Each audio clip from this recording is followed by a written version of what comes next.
Bonsoir à toutes et à tous. Merci d'être avec nous pour ce journal de 19h sur l'RTNC. La mission d'itinérance du président de la République a débuté ce mardi 24 décembre 2024 à Kananga et dès son arrivée, le chef de l'État s'est adressé à la population sur les questions d'urgence de cette partie du pays. Les détails dans nos prochaines éditions. Les heures sont maintenant à compter au bout des doigts. Dans la ville de Kinshasa, les décors sont déjà plantés aux couleurs de la Noël. Nos reporters sont allés à la rencontre de quelques personnes pour savoir comment ils se sont préparés pour la fête de Noël. Peggy Mukunda a signé ce reportage. Jour de la Noël, on s'active déjà pour acheter les cadeaux à offrir aux enfants et les décos de Noël. Le roi du rayon, c'est les sapins. Là, c'est pour acheter le sapin pour le préparatif de fête de fin d'année et d'acheter quelques articles, juste dans le but des préparatifs. On est venu pour acheter les cadeaux pour Noël qui approche. Parsemés d'amour pendant les achats avec les parents, les enfants s'expriment. On a acheté pour que je mette cadeau pour mon bébé. Papa, merci. Maman, merci. On va fêter Noël. On a acheté, nos parents sont vraiment des parents trop géniaux. Ils sont trop gentils avec nous. Je les adore bien. On est venu acheter les choses de Noël pour décorer la maison. Papa Michel, merci pour les cadeaux. Pour les responsables du magasin, les affaires tournent et marchent à gogo. Nous sommes toujours près de nos clients à chaque événement et avec tous ces beaux décors, cette ambiance qui annonce déjà la grande fête de la nativité de Christ, autrement dit la Noël, une fête qui se célèbre en famille. Si le cœur vous en dit gros, chers parents, n'hésitez pas à venir faire les achats pour satisfaire les enfants pendant la Noël. Consécutivement aux ordonnances présidentielles du 20 décembre dernier, le général Fall Sikabwe, avant d'aller rejoindre ses nouvelles fonctions à Afridex, a procédé à la remise-reprise des opérations militaires avec la 3e zone de défense ce 24 décembre à Goma. Selon la loi organique. Conformément au prescrit de la loi, l'ancien commandant forces terrestres et coordonnateur des opérations militaires Nord et Sud Kivu a cédé les opérations à la 3e zone défense ce 24 décembre 2024 à Goma. Documents, matériels et locaux mis à disposition du général-major Antoine Biagolo, commandant en second de la 3e zone défense en charge des opérations et renseignements, représentant personnel du lieutenant-général Massouzou Pacifique, commandant de cette 3e zone. Actuellement, espérant le meilleur, le général Biagolo salue l'expérience, la sagesse et la fédération des efforts du général Fall Sikabwe. C'est le service commandé qui nous écarte de vos sages expériences. Restez pour nous un dictionnaire vivant dans l'art de guerre. Vous avez réussi à asseoir la cohésion et la synergie dans les opérations Nord Kivu et Sud Kivu contre les M23 RDF, contre les ADF MTM et contre les groupes armés locaux étrangers et leurs supplétifs.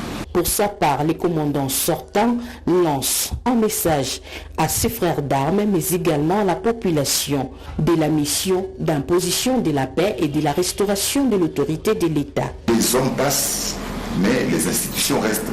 La population attend beaucoup, elle a attendu beaucoup des forces armées et elle attend encore beaucoup des forces armées. Nous sommes conscients de cela, de cet état de choses. Nous ne sommes pas encore arrivés à satisfaire aux attentes de la population, mais nous allons y arriver. Pour votre gouverneur, le général-major Alengia Nitetesia Dieu Gentil, commandant de la 34e région militaire et commandant Task Force au Nord Kivu, a pris part à cette cérémonie de remise et reprise administrative. Et dans le Haut-Ouélé, le gouverneur a échangé avec les forces vives de Ouacha. Les discussions ont tourné autour des questions urgentes de la province. Images et commentaires. En séjour officiel dans les territoires de Ouacha, le gouverneur du Haut-Ouélé, toujours soucieux d'être plus proche de sa population, est resté à l'écoute des leaders d'opinion basés à Durba. C'est le cas de membres de la communauté locale de Ouacha impactés par le projet minier de Kibali et la synergie de la société civile de Faradji. Mémo à la main, ils ont exprimé leur indignation assortie des recommandations relatives à la gestion de la dot Kibali. Nous, communauté locale, recommandons recommandons ce qui suit. Organiser urgemment une réunion de redevabilité, séparer la gestion entre la société Kibal Gold Mine et les dots Kibal pour prévenir tout conflit d'intérêts, délocaliser les bureaux de dots Kibal hors de la concession de l'entreprise Kibal Gold Mine. Nous, communauté locale des territoires de Ouacha, impactée par le projet minier de Kibal Gold Mine, et la synergie des sociétés civiles de Farage, portons notre choix sur la personne de M. Benjamin Oyebi Taïwoul au poste de président de la dotation pour les nouveaux mandats. Vu ses qualités pour la paix, la cohésion sociale entre deux territoires et l'opérateur minier KGM. Nous sollicitons l'implication personnelle de son Excellence, Monsieur le Gouverneur. En sa qualité de garant des intérêts de sa population, Jean Bakomi Togambo a promis de s'impliquer pour rencontrer les revendications dans un bref délai avec toutes les parties prenantes.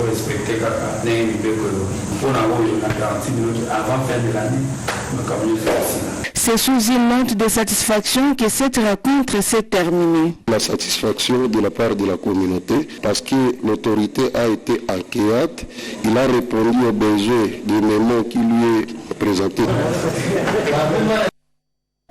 Un appel de paix et de cohabitation des communautés Emma et Lendou a été lancé par l'honorable Tipa Sima. Ce message a été lancé en début de semaine après son entretien avec le gouverneur militaire de l'Ituri, lieutenant-colonel Boyan Kashamadjoni. Un reportage signé Junior Selemani.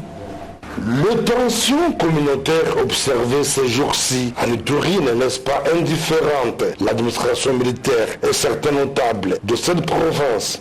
Cette question était au centre d'un échange ce lundi entre le gouverneur militaire de l'Ituri, le lieutenant général Boyan Kashamadjoni et l'honorable Tubasimambo Ateni. Nous avons échangé sur les questions d'actualité. C'était une occasion pour nous également de réfléchir sur ce qui se passe dans la province, mais aussi de voir ce que nous pouvons apporter comme message auprès de la population. Pas seulement nous, mais tous les responsables politiques, religieux, la société civile, les communautés. Vous savez, nous sommes en train de traverser une situation préoccupante, particulièrement au niveau du territoire de Ndjougou. Nous avons échangé là-dessus. Pour ces sénateurs honoraires, l'heure n'est plus à la violence, mais plutôt à consolider les acquis de paix amorcés par le gouvernement congolais. Nous avons besoin de la paix. Combien de fois nous ne faisons que parler de la paix, que ce soit les chefs de l'État, son Excellence Félix Antoine Tshisekedi, que ce soit le gouvernement, que ce soit l'autorité provinciale. Nos regards doivent être tournés vers nos ennemis extérieurs qui nous agressent. Toutes les communautés sont des communautés sœurs. Nous avons vécu des siècles et des siècles. Ensemble, nous continuerons à vivre ensemble. Donc j'en appelle au bon sens de tout le monde pour que nous puissions œuvrer pour la paix. Pendant cette période où la RDC est menacée par le Rwanda, par le biais de la rébellion du M23, les Ituriens doivent abandonner leur division pour combattre le seul ennemi commun qui cherche à déstabiliser ce pays de Lumumba. Plus de 700 personnes déplacées, dont des femmes enceintes et des étudiants et d'autres personnes aussi, ont reçu l'assistance de la société Prémidi en vivre de la part de cette société qui veut mettre le sourire aux déplacés pendant la période des festivités de Noël et de Nouvel An.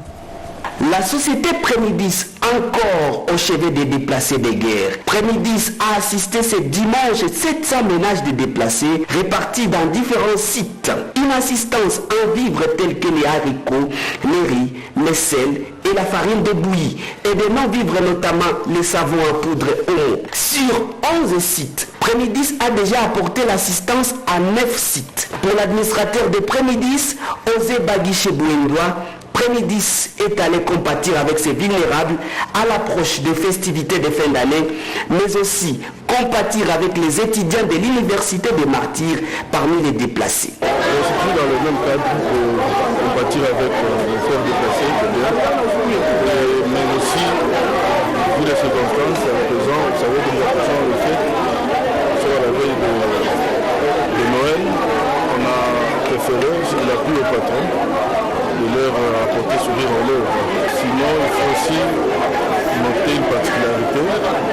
présence des étudiants de l'université de Martyrs qui sont aussi venus des zones en conflit, qui sont orphelins et d'autres sont déplacés au niveau de référence. Il est ciblé les vulnérables, notamment les personnes vivant avec handicap, mais aussi les femmes enceintes. J'allais voir vraiment que notre cible a été atteinte. Ces déplacés n'ont pas caché leur joie envers Promidis pour ces gestes humanitaires. Je suis étudiant en L1 à l'université de Martyrs de Congo. La première des choses, je suis tellement content vraiment de recevoir quelque chose entre les mains du service de Promidis. Peux-je dire que sans Promidis, actuellement les étudiants vulnérables de la guerre pourraient vivre le calvaire. Et à cause de cela, vraiment, nous sommes tellement contents et nous avons la joie de vivre toujours entre les mains du service de Promidis. Ces gestes de cœur figurent parmi les innombrables actions de Promidis, cette société patronnée par M. Shiva Prasad. Et le gouverneur de la province de Sankourou a été présenté officiellement aux troupes des FARDC de la PNC. C'était à l'occasion de la cérémonie de prise d'armes organisée à la Grande Place de la Liberté à Lusambo, au chef-lieu de cette province. Le commissaire divisionnaire de la PNC au Sankourou, le général Padès Mouroura Mouenzé, a de prime abord remercié le chef de l'État, le commandant suprême des FARDC PNC, pour son souci de consolider la paix au pays. À l'issue de la lecture de l'ordonnance nommant le gouverneur et le vice-gouverneur du Sankourou, le général Padès Mouroura a présenté aux troupes l'autorité provinciale, Victor Kitendikanyama et son adjoint Martin Isipia Ichindo, qui à son tour a présenté à la notabilité locale les membres de son gouvernement.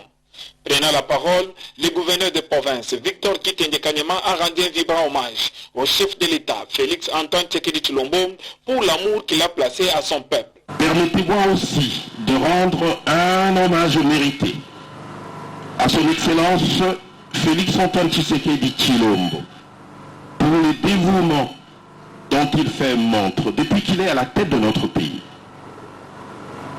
par des actions qui ne laissent aucun doute sur l'amour qu'il lui porte et porte aussi à son peuple, qu'il place indubitablement à la position de choix dans l'échelle de cette préoccupation. Qu'il daigne légitimement trouver ici les vifs remerciements des Sankouroises et Sankourois, ainsi que leur soutien total. Quant aux troupes FARDC PNC, l'autorité provinciale leur a rappelé leur mission régalienne avant de mettre en garde tout élément qui va se méconduire. Donc, cette cérémonie a eu lieu en présence du président de l'Assemblée provinciale, Lambert Makondo, les élus du peuple, les officiers et toute la notabilité locale.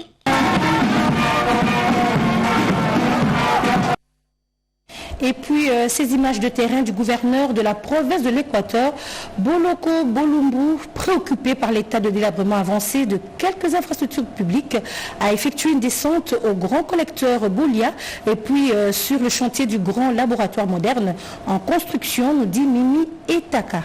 Parmi les priorités inscrites dans l'agenda du gouverneur Boloko Bolumbu Bobo pour le développement de son entité figure la réhabilitation et la construction des infrastructures publiques. Dans sa volonté politique, le chef de l'exécutif provincial a effectué une descente sur le collecteur Boulia ce samedi 21 décembre 2024 en compagnie du directeur provincial de l'OVD, son collègue de l'office de route, le maire de la ville et le bourgmestre de la commune de Wangata pour donner le go de travaux d'écurage de ces collecteurs longtemps abandonnés par ses prédécesseurs.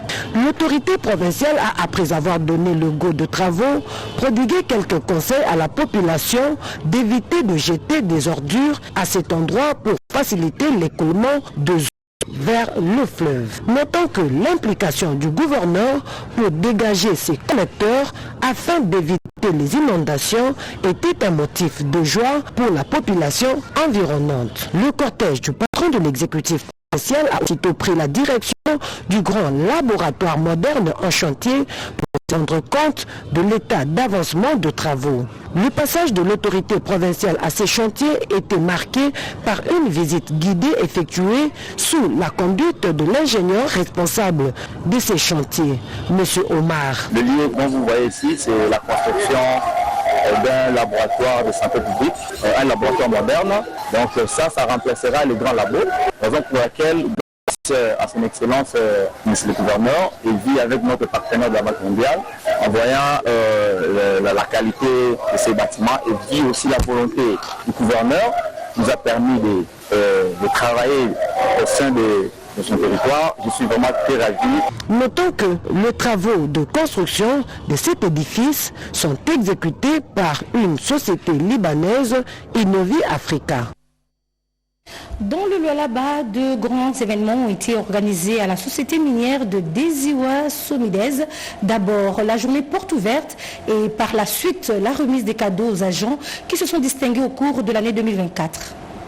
Le point de vue du site de la société minière Desiwa Somidez en sigle qui présente la chaîne de production de cette filiale de China Non-Ferrous Metal Mining était la partie ciblée pour la journée porte ouverte. Un échantillon des agents dénombrés à une 80aine avec leurs familles respectives a bénéficié des explications fournies quant à cette chaîne de production de la part de Alfred Mouitia, directeur adjoint des relations publiques. La deuxième étape a été tout d'abord marquée par le mot de bienvenue de Maxime Sillé, directeur des relations publiques. C'est également une année extraordinaire pour la production, l'exploitation et le développement. Elle a été confrontée à des graves pressions externes et internes. Cependant, sous la forte direction de tous les cadres et employés du conseil d'administration de l'entreprise, la production et le fonctionnement de l'entreprise se sont stabilisés et améliorés. Au terme de l'évaluation de l'année 2024, il a été constaté que certains agents se sont distingués. Voilà pourquoi quelques cadeaux leur ont été remis en termes d'encouragement. Meng Zingo, président de la société, a par la suite prononcé son discours de Nouvel An. Somidez amènera tout le monde à travailler ensemble pour accorder le soutien et la confiance des employés et de leurs familles avec les meilleures performances pour un bon rendement à la société et renforcer enfin une longue amitié et partenariat entre la Chine et la Congo. À l'aube de l'année Nouvel An 2025, je vous souhaite à tous une bonne santé, bonheur en famille et une vie heureuse. Joyeux Noël et bonne année. Merci beaucoup. C'est par le partage d'un verre que s'est clôturée cette manifestation.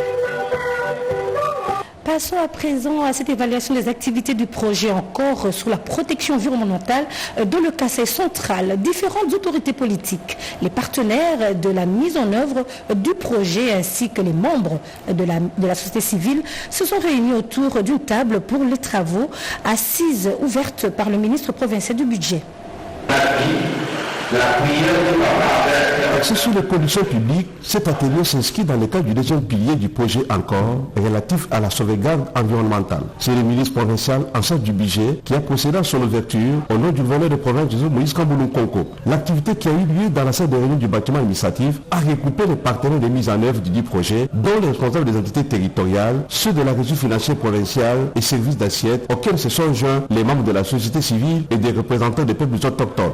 C'est une activité qui se déroule autour de la thématique de gestion de plaintes et la sauvegarde environnementale au niveau des parties prenantes avec lesquelles le projet encore cogite au niveau de la province du Kasaï central. L'ensemble du groupe de ces activités, le ministre Pierre Moutela, qui a exprimé ce à quoi s'attend le gouvernement provincial, a notamment salué cette nouvelle initiative du projet encore, conviant les participants à l'assiduité. Le projet encore tient compte de la promotion des droits de la femme, raison pour laquelle certaines thématiques seront développées en ces lieux en ce qui concerne la lutte contre les violations basées sur le genre. Je vous invite au sérieux, à la responsabilité, surtout en ce qui concerne vos contributions pour, in fine, arriver à installer un comité local de gestion de plaintes. Financé par la Banque mondiale, le projet encore vient en appui au gouvernement provincial en vue de faire augmenter ses recettes et répondre aux aspirations de la population. et 18 au 21 décembre 2024, le Conseil national de l'Ordre des médecins et les différents bureaux des conseils provinciaux étaient en réunion au centre Caritas à Gombe sous la direction du docteur Bétier Nsadi, président du Conseil de l'Ordre des médecins. Parmi les sujets du jour, le fonctionnement de leur structure. Rodé Panda signe ce reportage. Le Conseil national de l'Ordre des médecins et les différents bureaux des conseils provinciaux de cette corporation a tenu sa réunion du 18 au 21 décembre 2024, comme l'exigent les textes statutaires régissant le médecin, après l'accueil de tous les conseillers des différentes provinces réunis au centre Caritas à Gombe. Le docteur Bertien Tsadi Foueni, président du Conseil de l'Ordre des médecins, a présenté les grandes lignes inscrites sur l'agenda de travaux, notamment les exposés des conseils provinciaux de l'Ordre des médecins, fonctionnement de leur structure, à savoir les réalisations des projets, le budget, l'état des lieux du patrimoine et autres, les différentes commissions, à savoir médicales, politico-administratives et juridiques, ont fait aussi leur communication. Un rapport de contrôle sur la validité des facultés de médecine tel que abordé lors des assises du collège des doyens des facultés de médecine tenues en mois d'août est attendu. Suivez à présent cet atelier dans la province du Sud-Kivu sur la 4e réunion de l'intégrité morale. Plus de 50 participants ont pris part à ce gala des icônes d'intégrité, édition 2024, sous le thème « Transparence et redevabilité fiscale pour la reconstruction de la province ». Cas spécifique, la taxe conventionnelle sur les produits pétroliers. 10 ans après l'existence de la taxe conventionnelle autour des produits pétroliers à l'importation, la population du Sud-Kivu ne se retrouve pas. Des millions de dollars américains volatilisés suite à la non-transparence. Après les débats entre le gouvernement provincial, les acteurs des sociétés privées, les pétroliers et d'autres participants ont sollicité au gouverneur de province Jean-Jacques Sadiki d'intégrer aussi la société civile dans la gestion de ces fonds. Le gouverneur de province a pris acte de cette sollicitation et a promis de soumettre l'idée au Conseil des ministres pour obtenir l'aval des membres du gouvernement provincial. Jean-Jacques Porossi Sadiki a annoncé qu'il ira en guerre contre le détournement dès l'année 2025 en créant le guichet unique afin de numériser les données, réduire les taxes, supprimer d'autres et faire la bancarisation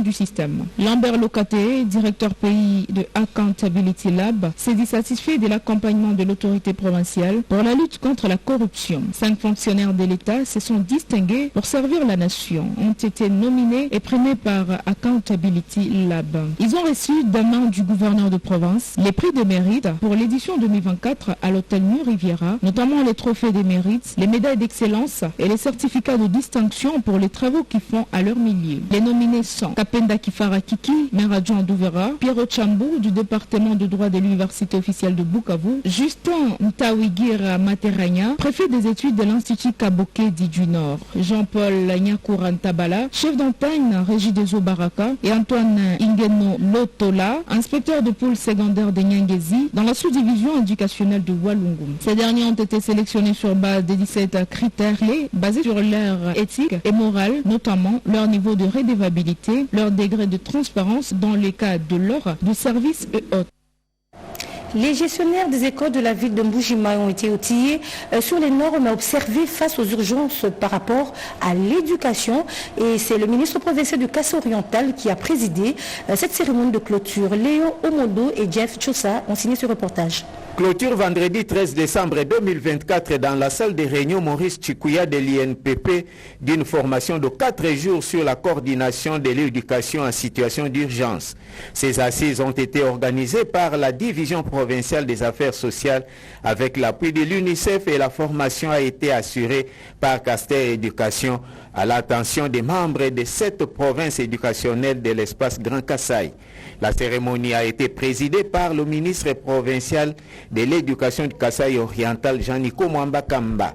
L'objectif visé est de préparer les gestionnaires des écoles à faire face aux urgences. Les normes à observer dans les activités d'urgence par rapport à l'éducation, la planification des activités pendant cette période d'urgence, anticiper cette situation d'urgence pour assurer la continuité des activités éducatives. Bon, les attentes sont multiples, mais ce que nous attendons dans un premier temps, c'est que le participant puisse faire la restitution à toute leur base qui est restée.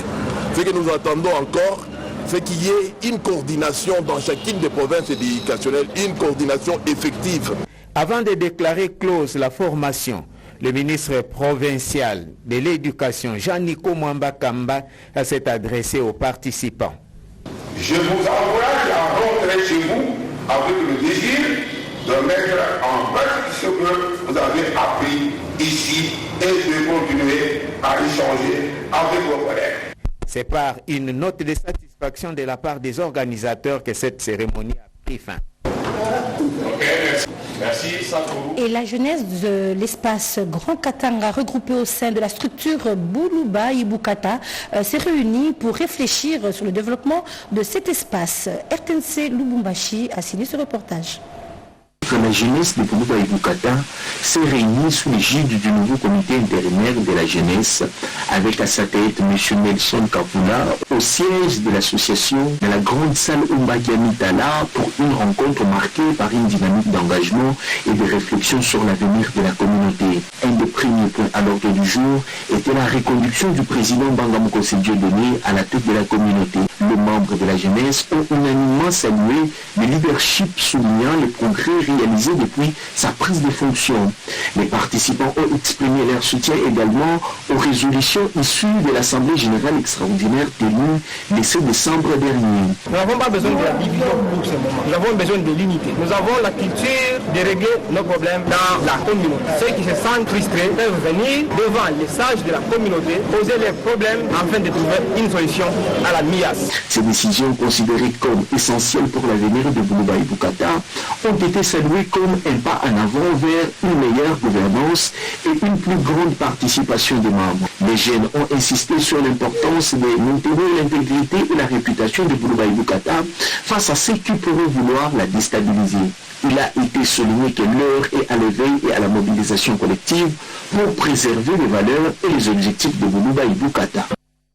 Et puis le collectif des communicateurs de l'Union Sacrée prend le relais pour expliquer la nécessité de la révision constitutionnelle proposée par le chef de l'État, Félix Antoine Tshisekedi Tshilombo. Voici leurs raisons dans ce reportage de Rodi Panda.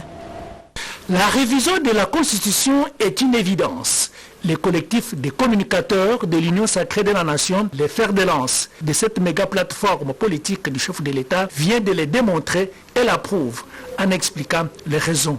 Communicateurs de l'Union Sacrée, soutenons la réforme constitutionnelle et invitons la population congolaise à s'en approprier, faisant échec à la campagne de diabolisation et désorientation d'une opposition en perte de pédale et sans vision ni projet d'avenir pour le Grand Congo et le peuple congolais dont le regard est résolument tourné vers l'avenir.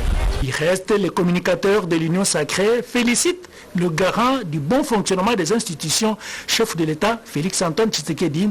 Félicitons le président de la République, Félix Antoine Tshisekedi, pour sa ferme position et saluons par ailleurs la sagesse dont il a fait preuve dans l'évolution du processus de Luanda, en notre qualité de sollicitant pour ce faire et solennellement d'échanger en tête-à-tête avec le président de la République sur bien des questions qui conditionnent l'avenir du pays en cette période importante de sensibilisation de la population. Réitérons notre indéfectible soutien aux institutions du pays, principalement au président de la République, et nous engageons fermement à poursuivre la sensibilisation de la population sur l'évolution du pays sous l'impulsion du président Félix Antoine Tshisekedi Tshilombo. Fin de ce journal, madame, monsieur, merci de l'avoir suivi et merci à la réalisation de Péchoumou Benga et Patrick Bapuila, à la technique Joseph Zé.